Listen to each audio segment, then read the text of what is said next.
Assalamualaikum dan salam sejahtera. Saya Asim Hassan dan ini agenda Awani bersiaran dari Fakulti Bahasa dan Komunikasi Universiti Malaysia Sarawak UNIMAS. Baiklah, saya cukup bertuah hari ini apabila saya akan bersama dengan seorang penganalisis politik UNIMAS, Dr. Amar Reza Ahmad Rizal, yang mana hari ini kita akan bercerita mengenai atau membincangkan mengenai tentang pilihan raya negeri Sarawak bahamnya kian terasa, yang mana kalau boleh saya bawakan dari segi mungkin calon, bagaimana persiapan parti, dari segi pola calon itu sendiri, kedudukan suku kaum dan sebagainya, dan juga yang lebih penting yang ingin saya bawakan adalah mengenai bagaimana peranan PRS Parti Rakyat Sarawak dalam GPS itu sendiri selepas kemangkatan atau meninggalnya Tan Sri Dr. Mendiang Tan Sri James Jemut Masing.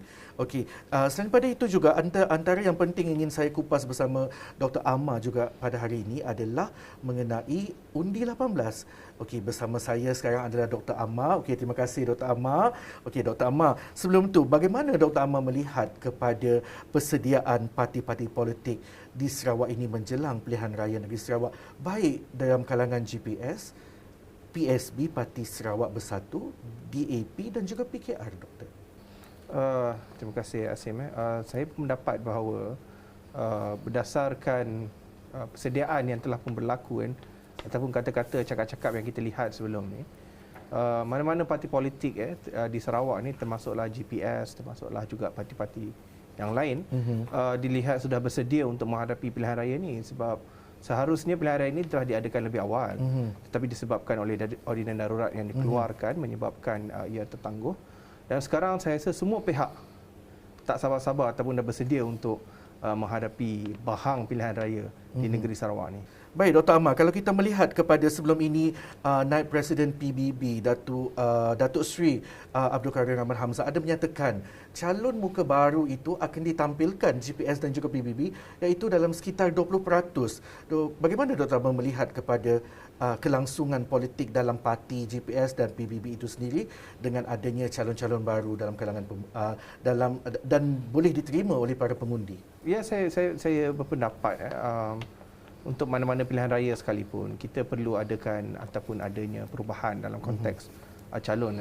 Saya rasa parti-parti yang bertanding pun dah bersedia dengan keadaan ini. Jadi ini mungkin peluang kepada GPS maupun mana-mana parti lain untuk menampilkan muka baru, muka yang lebih dilihat berkeyakinan, yang boleh untuk membawa perubahan yang diinginkan oleh rakyat Sarawak. Terutamanya kalau dalam konteks parti ataupun kerajaan yang memerintah sedia ada, GPS, pemilihan ataupun calon-calon baru ini akan dilihat membawa lebih banyak keyakinan anak-anak muda, kerana konteks utama dalam pilihan raya adalah bukan sahaja untuk mengekalkan kerusi, tetapi untuk memastikan kelestarian dan juga keupayaan untuk mengekalkannya dalam satu jangka masa yang panjang.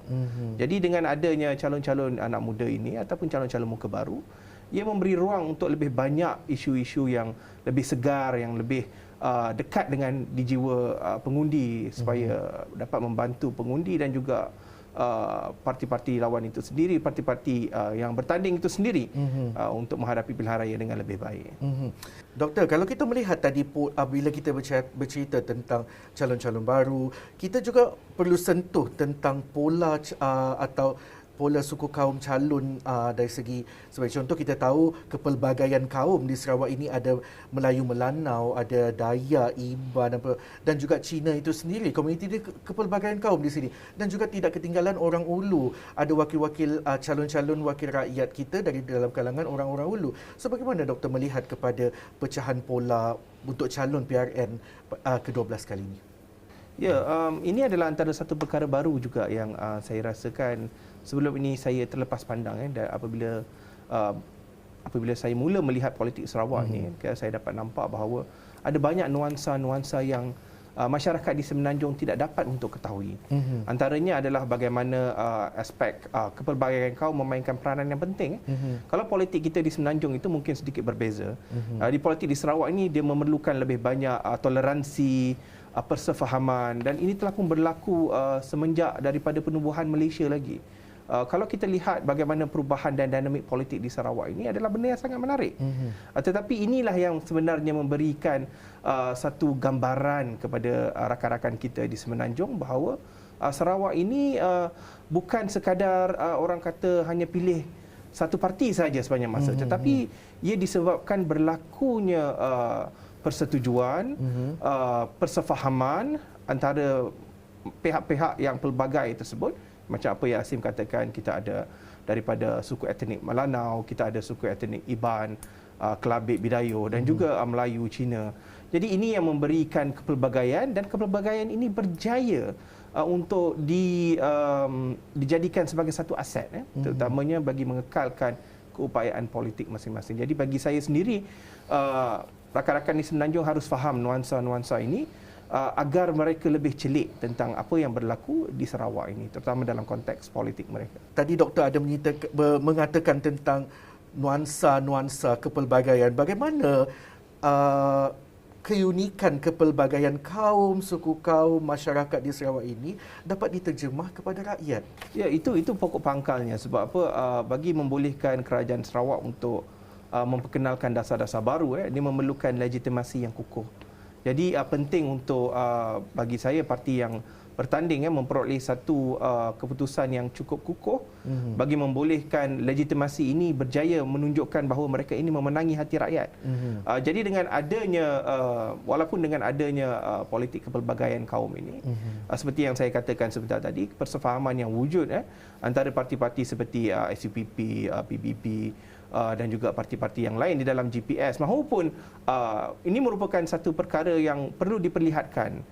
Jadi biasa kita dengar antara polemik yang ditimbulkan oleh parti-parti lawan adalah seperti masalah-masalah yang berlaku, tetapi mereka ini sebenarnya sendiri tidak faham. Mereka perlu lebih kesatuan, lebih unite bagi memastikan mereka mempunyai keupayaan untuk menandingi GPS dalam konteks pilihan raya pada kali ini. Ini adalah kelebihan yang saya perhatikan ada pada GPS, iaitu kemampuan untuk menyatukan kepelbagaian etnik dalam parti-parti yang berbeza dalam satu kerajaan. Baiklah doktor, kalau betul tadi kita menyatakan GPS itu sendiri pada pembentangan bajet 2022 ada menunjukkan kepada memberi fokus kepada pembangunan di luar bandar. Maknanya dalam GPS kerajaan negeri yang dipimpin GPS itu melihat kepada kemajuan digitalisasi menuju ke negeri maju 2030, tetapi pembangunan di luar bandar juga diangkat supaya mereka tidak ketinggalan dan di pinggir, dapat maju bersama-sama. Pandangan doktor, adakah ini akan menjadi kepada salah satu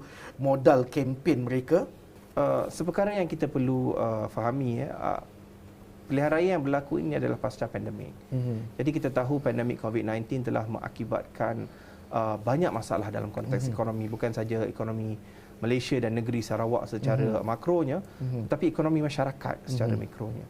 Jadi seperti apa yang Azim katakan, dengan ada pertambahan bajet untuk pertukaran pembangunan dan juga kebajikan masyarakat, ini memberi pandangan ataupun memberikan perspektif bahawa kerajaan Sarawak yang sedia ada bersedia untuk membelanja dengan lebih banyak untuk kemaslahatan masyarakat. Kalau kita tengok bantuan Sarawakku BKSS, kita lihat dah sampai ke fasa ke-8. Ini menunjukkan bahawa GPS mengenal pasti ini adalah sebenarnya apa yang diinginkan oleh masyarakat Sarawak. Dan kita berada dalam keadaan pasca pandemik.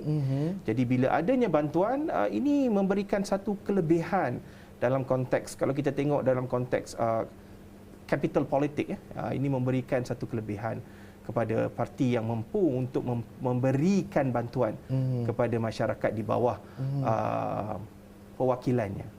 Baiklah doktor, kalau kita melihat kepada strategi Abang Jo kali ini, sudah pasti tempoh 5 tahun sebelum ini calon-calon atau penyandang calon perlu menunjukkan track record yang baik. KPI itu perlu cemerlang, perlu menyantuni rakyat dengan baik, kebajikan rakyat di satu kawasan itu dijaga. So adakah doktor melihat ini adalah tempoh-tempoh sebelumnya penamaan calon itu, tempoh-tempoh Datuk Patinggi Abang Johaton Openg atau pemimpin-pemimpin PSB ke pembangkang yang lain untuk orang kata finalize atau mengenal pasti secara di peringkat akhir untuk calon-calon mereka, doktor? Ya, kalau kita tengok sebenarnya Abang Jo mempunyai satu misi yang tersendiri. Sebab ini adalah pilihan raya pertama beliau sebagai Ketua Menteri selepas meninggalnya arwah Tun Adenan Satim, Tan Sri Adenan Satim. Jadi perlu untuk Ketua Menteri kepada kali ini, Datuk Abang Jo, untuk memperlihatkan keupayaannya bagi memimpin apa yang dikatakan sebagai tentera ataupun parti-parti politik di Sarawak ni, supaya memastikan kalau kita tengok track record daripada arwahnya Adenan Satim tu, mereka memenangi 72 daripada 82 kursi. Jadi ada satu par yang agak tinggi untuk dicapai oleh Abang Jo dalam pilihan raya kali ini.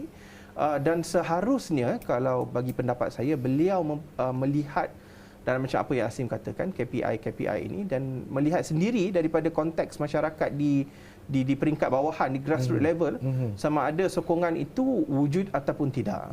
Sebab bagi saya, apa yang penting adalah bagi sesuatu kerusi dalam kawasan DUN tersebut perlu untuk dimenangi. Wa ima apa sekalipun caranya, calonnya sekalipun, ia perlu untuk dimenangi, maka perlulah ada satu strategi yang begitu mapan dan juga begitu utuh untuk memastikan calon-calon ini adalah calon-calon orang kata winnable candidate. Ya. Saya juga ingin bertanyakan tentang Parti Rakyat Sarawak kepada doktor, kan seperti mana yang doktor tahu, pemergian Tan Sri James mendiang Tan Sri James Jemuk Masih memberi kesan kepada PRS itu sendiri. Bagaimana pucuk pimpinan yang selama ini sudah bekerja keras dalam berdepan dengan pilihan raya ini, hingga berita duka itu kita terima. Tetapi saya simpan dulu soalan itu. Kita berhenti rehat seketika. Selepas ini kita akan bersama dengan Dr. Ahmad Reza.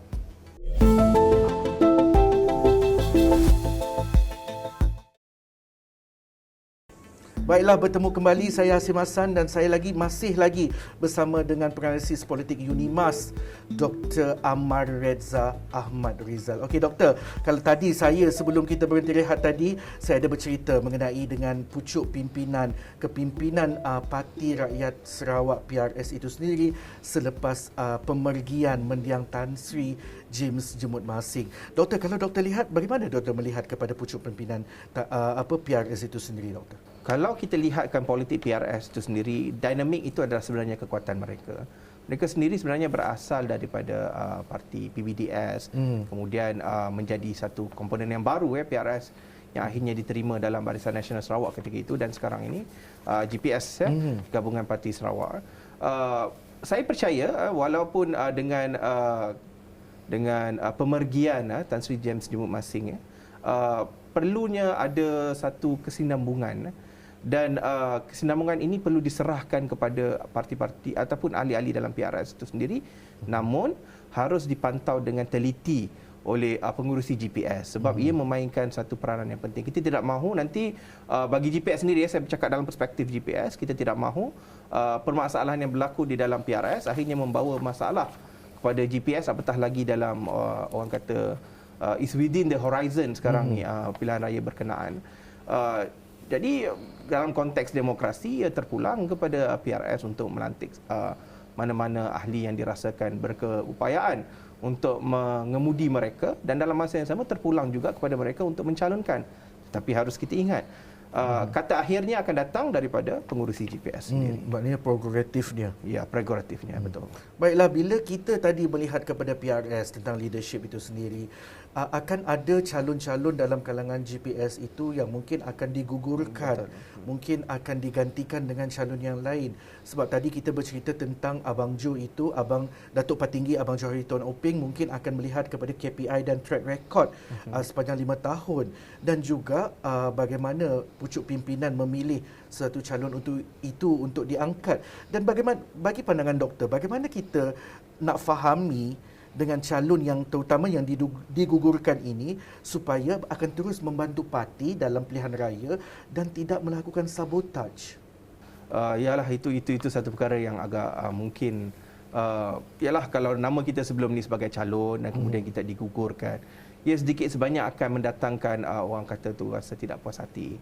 Tetapi selaku ahli politik, mereka harus faham hakikat yang terakhir adalah penting bagi mana-mana parti politik untuk memenangi pilihan raya dan akhirnya berjaya untuk membentuk kerajaan. Jadi pada pendapat saya sendiri, bagi ahli-ahli politik ini, mereka harus bersedia, kerana hakikat yang penting adalah kalau KPI tersebut tidak berjaya dicapai dan mereka tidak dinamakan sebagai calon bagi mana-mana parti politik, jadi seharusnya mereka membantu parti-parti yang bertanding bagi memastikan kawasan tersebut tidak beralih ke parti lawan. Namun jika katakan berlakunya permasalahan macam apa yang Asim katakan, sabotaj ini, bagi pengurusi GPS sendiri, mereka harus sedar yang tindakan tersebut pasti akan ada repercussion kan, kesannya. Jadi perlulah untuk ditangani macam orang kata tu, menarik rambut dalam tepung. Orang kata tepung tak berselera, rambut tidak putus. Baiklah, jika tadi kita dah cerita tentang politik doktor dari segi PR, GPS, PRS, pembangkang itu sendiri, yang mana mungkin saya juga suka nak sentuh untuk tanya, mungkin kita masih lagi dalam kalangan pemuda ya doktor. So undi 18 ini cukup hangat diperkatakan hingga ada yang mendakwa pimpinan kerajaan GPS itu mengadakan pilihan raya lebih awal, membubarkan DUN dan sebagainya, itu adalah disebabkan takut kepada undi 18. Dalam erti kata yang lain, maknanya undi 18 ini tidak akan menyokong kepada kerajaan. Mungkin pandangan doktor. Ya, saya tahu ada pendapat yang mengatakan kerajaan ataupun kita petik GPS dalam konteks ini ingin mengadakan pilihan raya lebih awal kerana takut dengan pelaksanaan undi 18 pada hujung tahun ini yang akan diwartakan. Tetapi sebenarnya ini adalah satu pendapat yang lemah. Kerana apa? Bukan semua anak muda mempunyai sokongan kepada parti lawan dalam konteks ini, mungkin DAP, PKR. Mereka juga mempunyai pendapat mereka sendiri, pandangan mereka sendiri, dan tidak ada masalah untuk mereka menyokong dalam konteks ini parti kerajaan adalah GPS. Jadi untuk kenyataan yang mengatakan bahawa GPS takut kepada undi 18, bagi saya memerhatikan dalam konteks suasana dan juga senario politik yang sedia ada, itu adalah satu pendapat yang lemah. Mungkin biasalah dalam politik akan ada yang tidak sokong, tetapi sokongan kepada GPS itu nampaknya lebih luas, lebih besar. Apatah lagi macam yang saya katakan, kita berada dalam politik pasca pandemik, rakyat menginginkan kesejahteraan ekonomi. Jadi dengan keadaan ini, dengan ada banyaknya bantuan kebajikan yang dilaksanakan oleh kerajaan pimpinan Abang Jo, ia seolah-olah akan memberikan satu gambaran bahawa pilihan rakyat adalah pilihan mereka ataupun kumpulan yang mampu untuk memberikan keupayaan dan keyakinan bagi pembangunan ekonomi selepas pasca pandemik. Termasuklah kumpulan yang ataupun kelompok yang anak muda. Dan jadi kalau undi 18 dilaksanakan sekalipun, bagi saya rasa dia tidak akan ada kesan yang signifikan lah kepada senario politik Sarawak. Boleh jadi ramai juga yang akan mengundi GPS kalau saya perhatikanlah. Betul doktor, jika kita melihat kepada pemuda itu kan, maknanya perlunya pemuda itu lebih kreatif dalam politik ini. Yang mana jika PRN kali ini tiadanya undi 18 tidak memakna untuk untuk satu jangka masa PRU nanti, mereka tidak perlu bekerja daripada sekarang untuk menarik sokongan orang muda. Seperti mana yang saya katakan tadi, mereka perlu kreatif dalam masa yang sama. Mereka juga wakil-wakil daripada pemuda itu perlu ditampilkan oleh presiden-presiden parti atau pucuk pimpinan parti pada PRN kali ini. Betul. Kita lihat benda dengan lebih besar sedikit, Azim. Kalau kita tengok sebenarnya memang yang nampak terkehadapan dalam konteks ini adalah parti-parti politik daripada Pakatan Harapan. Mereka mencalonkan seperti dalam PRN Melaka, calon daripada berumur 21 tahun.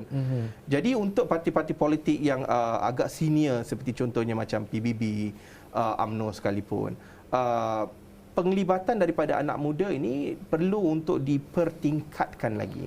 Jadi kalau macam katakanlah kita dalam konteks PRN Sarawak ini pula, dalam konteks ini mungkin tidak ada lagi undi 18, tetapi bagi parti-parti yang bertanding, termasuklah kerajaan yang sedia ada, GPS, mereka harus bersedia dengan meningkatkan kapasiti sayap pemuda, bagi membolehkan calon-calon muda yang sedia ada mungkin bersedia untuk PRU15 ataupun mungkin PRN yang ke-13 yang akan datang.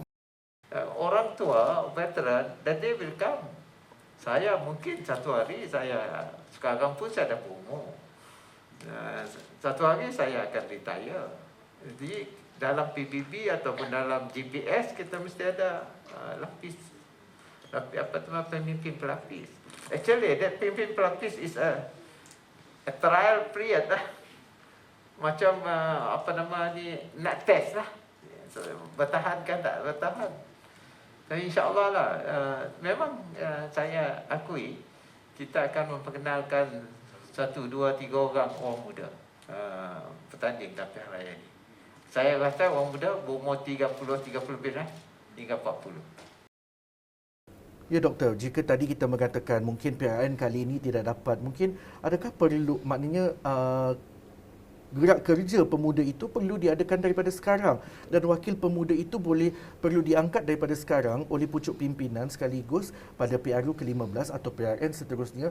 Dia tidak berasa kekok untuk kita menampilkan anak-anak muda sekaligus dapat menarik golongan belia berusia 18 tahun untuk mengundi. Pandangan doktor. Betul. Ya, saya setuju. Tapi itulah dia macam agak dilema sebagai bagi Abang Jo. Bagi saya berpendapat beliau mempunyai satu objektif bagi memastikan mencapai PAR seperti mana yang dicampaikan oleh arwahnya Tan Sri Adnan Satim. Tetapi dalam masa yang sama ia juga adalah satu orang kata sandbox kan, kita anggap sandbox untuk mereka mencuba calon-calon yang lebih muda dan melihat sama ada mereka boleh untuk mendapat undi dalam saluran-saluran anak muda, saluran 5, saluran 6, saluran 7. Jadi bagi saya mungkin Abang Jo boleh menggunakan kedua-dua keadaan ini dalam masa yang sama mewujudkan serampang dua mata. Walaupun berobjektif untuk mencapai PAR 72 kerusi tersebut, tapi dalam masa yang sama lihat bagaimana prestasi anak muda apabila diletakkan sebagai calon bagi GPS sendiri. Baiklah doktor, jika tadi doktor ada mengatakan tentang PAR 72 kerusi yang ditinggalkan oleh Allahyarham Tan Sri Adnan Satim dan juga penglibatan belia oleh Datuk Patinggi Abang Johari Tuan Openg perlu seimbang. Maknanya dalam konteks sekarang ini Abang Jo itu perlu bijak mengatur strategi memastikan apa 72 kerusi itu dan juga penglibatan belia bagi memudahkan undi 18 menjelang PRN ke depan atau PRU akan datang.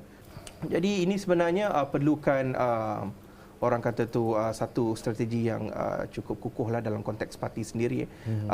Nak kata dalam PBB tidak ada sayap pemuda, mereka ada sayap pemuda. Jadi ada beberapa anak pemuda dan juga mungkin pemudi kita asyik cerita pasal pemuda-pemudi sekali mereka ini mempunyai satu keupayaan. Apatah lagi kita ada banyak profesional-profesional yang bersedia untuk diletakkan sebagai calon sekalipun. Cuma mungkin perlunya untuk Abang Jo sebab untuk mengambil anak muda sebagai calon mudah, tetapi untuk memberikan kefahaman kepada calon-calon yang lebih senior supaya memberikan ruang kepada anak muda, ini mungkin adalah cabarannya.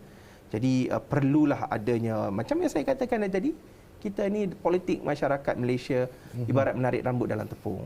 Okey, doktor, kalau betul kita melihat macam doktor kata tadi, maknanya di sini adalah pemimpin veteran itu atau pemimpin senior yang dah lama itu perlulah berlapang dada sama-sama menerima calon-calon muka baru atau pemuda ini untuk sama-sama duduk sebaris mereka sebagai mengatur dan menjadi pucuk pimpinan.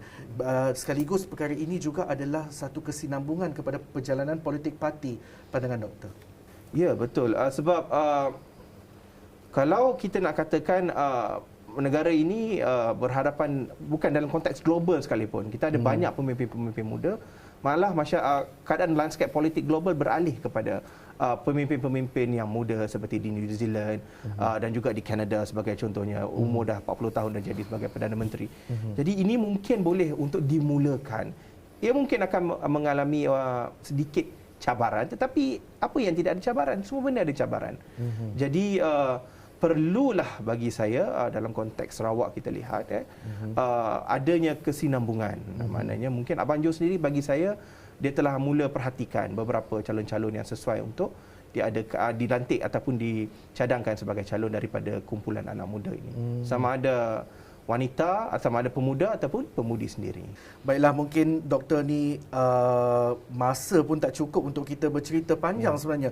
Dari kita cerita tentang politik semasa secara keseluruhan itu, kita beralih kepada dalaman dalam GPS itu sendiri dan apa mungkin kriteria calon yang Abang Jo, Datuk Paling Tinggi Abang Johari Tun Openg akan ambil kira, dan juga melihat kepada Undi 18 calon-calon muda dan berlapang dadakah calon-calon senior atau yang lama untuk sama-sama dengan calon-calon baru. Dan mungkin pandangan terakhir doktor, mungkin kita ada berbaki seminit dua ini untuk doktor menyatakan mungkin apakah situasi atau kelebihan kepada politik atau perjalanan pilihan raya negeri Sarawak kali ini. Adakah ia adalah politik pemulihan selepas kita pasca COVID-19 ke, atau apa mungkin doktor ada perinciannya? Bagi saya, secara kesimpulannya, saya berpendapat melihatkan kepada senario politik semasa di negeri Sarawak ini teralih kepada politik untuk pemulihan pasca pandemik COVID-19. Baik daripada kumpulan anak muda, kumpulan yang lebih senior. Hakikatnya adalah lebih untuk berkenaan dengan peluang pekerjaan, peluang perniagaan, bantuan, kebajikan. Jadi ini adalah antara isu-isu monumental yang saya rasakan akan berkisar ataupun akan berputar sepanjang pilihan raya Ada ini. kaitan ke sepanjang pilihan Ya, raya? ada kaitan untuk sepanjang pilihan raya ini, dan bagi saya mungkin pemilihan rakyat tersebut adalah berdasarkan 4 isu ini. Sebab kita kena ingat COVID-19 memainkan peranan yang sangat penting. Dia memberikan satu dent kepada jiwa masyarakat, dan kumpulan yang berjaya untuk memulihkan lekuk tersebut dalam konteks ini, yang mampu untuk memberikan bantuan, peluang pekerjaan adalah kumpulan ataupun kelompok parti politik yang besar kemungkinan akan dipilih oleh rakyat. Kita tak sama macam PRU 14 yang lalu ataupun PRN 11 yang lalu. Isunya sekarang adalah isu pemulihan pasca pandemik COVID-19. Baiklah, terima kasih Dr. Amar Reza Ahmad Rizal, dan mungkin sampai di sini saja dulu bicara saya atau perkongsian dan perbincangan saya dengan Dr. Amar Reza Ahmad Rizal, penganalisis politik Universiti Malaysia Sarawak UNIMAS. Terima kasih Dr. Amar kerana sudi menjemput saya dan juga sudi menjadi tetamu agenda Awani untuk hari ini. Sekian dulu dari saya, Asim Hassan. Salam hormat, kita jumpa lagi.